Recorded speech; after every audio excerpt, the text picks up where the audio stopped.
In her chilling dystopian novel, Camp Zero, Michelle Minsterling thrusts readers into a world grappling with climate change and societal upheaval.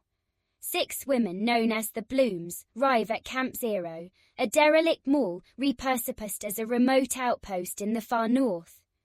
Stripped of their former identities, they receive new names and undergo the removal of their implanted devices, called flicks.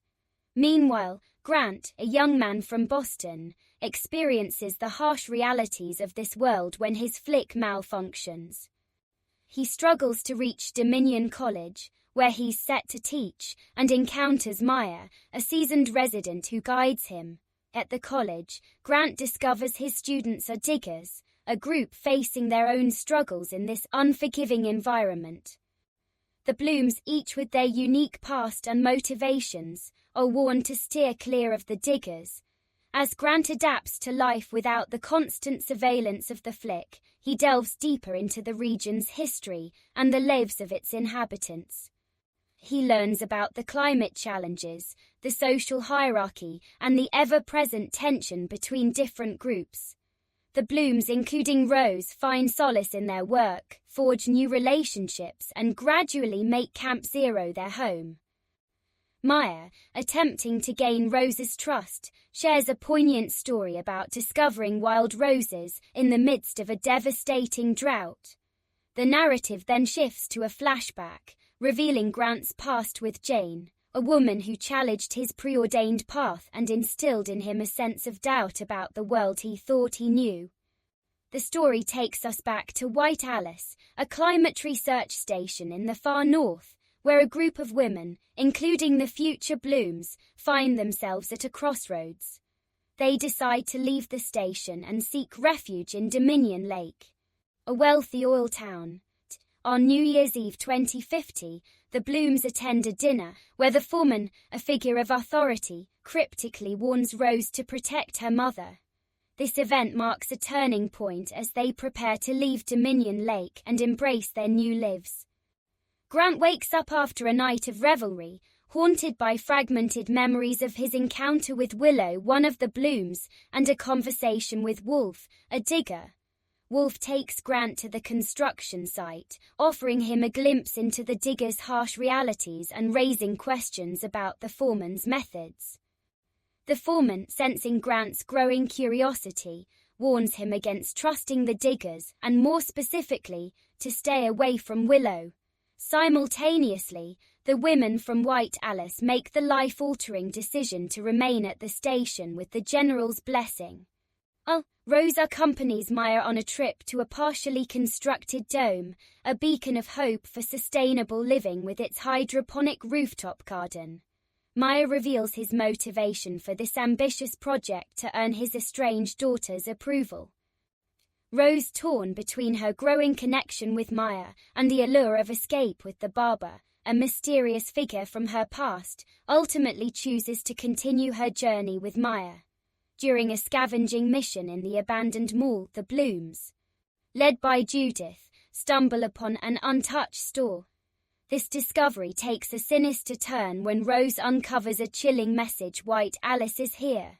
Willow attempts to downplay the message, dismissing it as a mere childhood horror story. Despite the unsettling find, they return to their living quarters, finding comfort in the gradual transformation of their lives. As Rose and the barber's bond deepens, they share intimate details of their pasts, their dreams, and their aspirations for a new beginning. This newfound hope is shattered when the foreman attempts to assault Rose. In a moment of fierce protection, Judith kills him. United in their fear and determination, the Blooms conceal the murder, disposing of the body in a frozen lake. This act of violence cements their loyalty to one another and marks a significant turning point in their journey.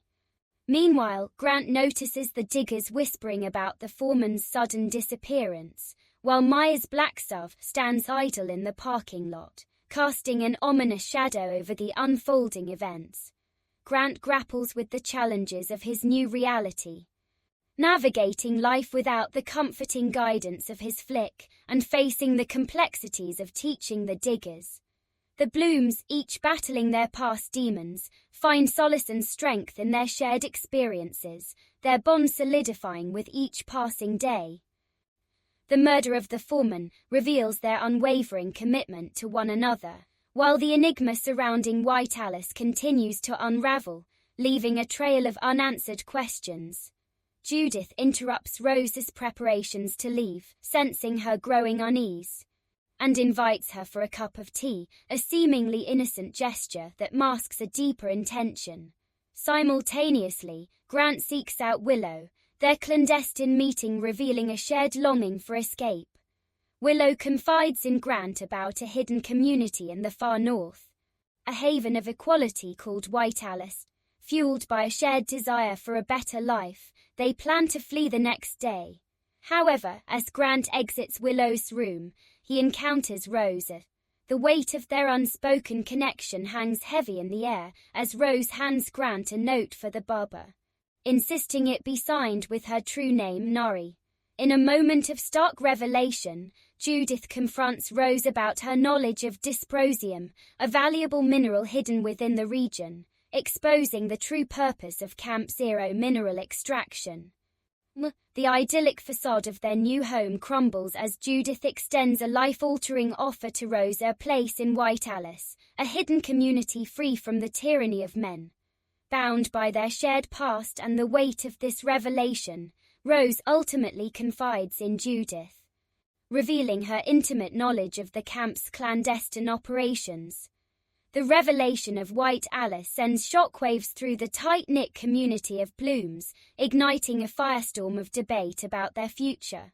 Some grapple with the allure of returning to their former lives, while others find themselves drawn to the promise of a world free from oppression.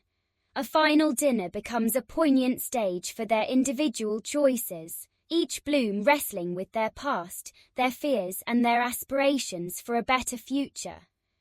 As the sun sets on their time at Dominion Lake, some choose the familiar comfort of their old lives, while others, their hearts set on liberation, embrace the uncertainty of White Alice. The Blooms embark on diverging paths, their destinies irrevocably altered by their time at Camp Zero. Those joining White Alice, led by the resolute Sal, embark on a perilous mission to secure the camp's oil supply, their loyalty to their newfound community tested at every turn. Genesis, driven by a deep-seated longing for independence, chooses a different path, venturing south instead of returning to the fold of White Alice. The narrative follows the Blooms as they navigate the treacherous terrain of this dystopian world, their resilience tested as they confront the harsh realities of survival and the ever-present weight of their past. Rose, driven to desperate measures after discovering Maya's role in the barber's death, makes a daring escape in his SUV, leaving behind the icy grip of the far north. As she journeys south, seeking solace and anonymity, she experiences a life-altering encounter with Willow and her loyal dog, Annie. Both are covered in blood, a chilling reminder of the violence that permeates this world. Willow reveals the blood belongs to Annie's kill and that she is en route to the floating city, a mission entrusted to her by White Alice. Bound by their shared experiences and a flicker of hope for a brighter future, Nari, once known as Rose, offers to help Willow reach her destination. However, this offer comes with a life-altering condition: Willow must promise to embrace life on her own terms, finding solace and purpose in the vibrant tapestry of the South. The novel reaches its poignant conclusion as the Blooms, scattered across this unforgiving landscape, grapple with the profound consequences of their choices. While some find solace and purpose within the sanctuary of White Alice, others forge their own destinies. Their journeys marked by resilience, self-discovery, and the enduring power of human connection. The revelation of White Alice and the unraveling mysteries of this dystopian world serve as a poignant reminder of humanity's capacity for both darkness and light, leaving readers to contemplate the delicate balance between survival and the pursuit of a better tomorrow. As Nori and Willow journey towards the enigmatic floating city, their bond deepens, fueled by shared experiences and the fragile hope for a brighter future. A testament to the enduring strength of the human spirit in the face of adversity.